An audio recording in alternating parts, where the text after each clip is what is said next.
Morning, everybody. Today we're going to talk about Nehemiah 4.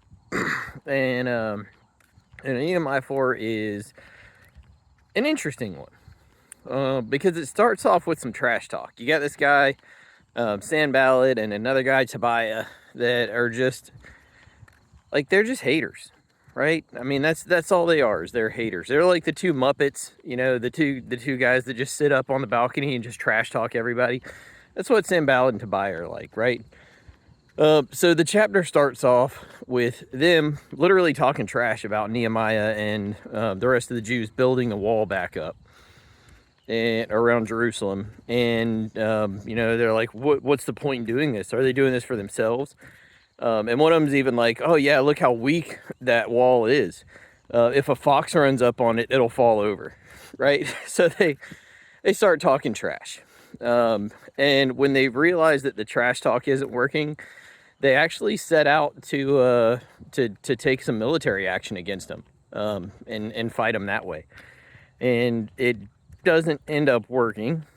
So they start some rumors about the strength of the people failing, and it got to the point to where there were rumors that the strength of the people was failing. There were rumors of an impending attack from the enemies of the Jews.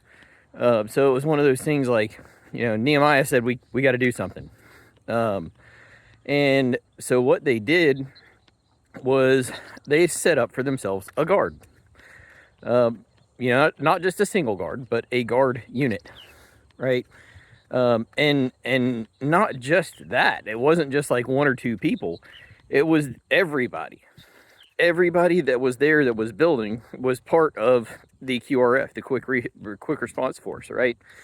So what they did was, if there were, it got to the point where if there were two people building, one person was holding weapons and armor and whatever else and standing guard, and the other one was building the wall. Or if somebody had to carry a burden, like if somebody had to carry some blocks or some wood, they would carry it in one hand, or they would carry it in such a way that they could actually just drop what they were doing and pick their sword up, right? Or some of the guys even had their swords strapped to their legs so that they could just immediately start fighting, right? So imagine living in this time where these guys are constantly armed, under a constant threat of real annihilation from real enemies. We like to think that there's persecution here, there's persecution there in America, but I mean, these guys are living under a real threat of real annihilation of their people. So in that, they set up all these things. They even had a trumpet walking around with Nehemiah. And, if there was fighting breaking out, Nehemiah would run over there, blow the trumpet, and he told everybody to rally to the trumpet, right? So they had a plan to ward off any attacks that were coming in. And this frustrated Sanballat and Tobiah because they didn't want to see Jerusalem taken back over, right? They didn't want to see the walls built up. Even though the Persian king had said, do this, they didn't want it. Because they were completely content with, stepping on the people that were there.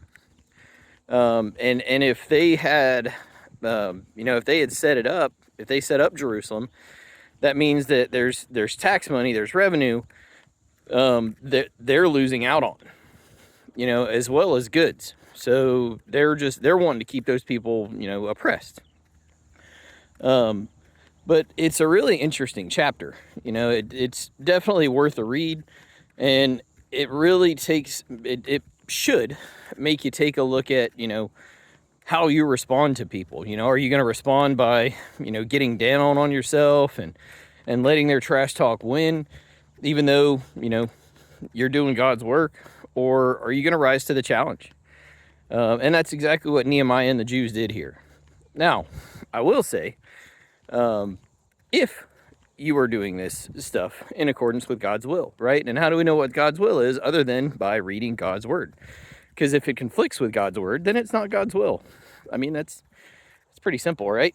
But yeah, that's chapter 4 in a nutshell. I'd highly recommend you guys go read it.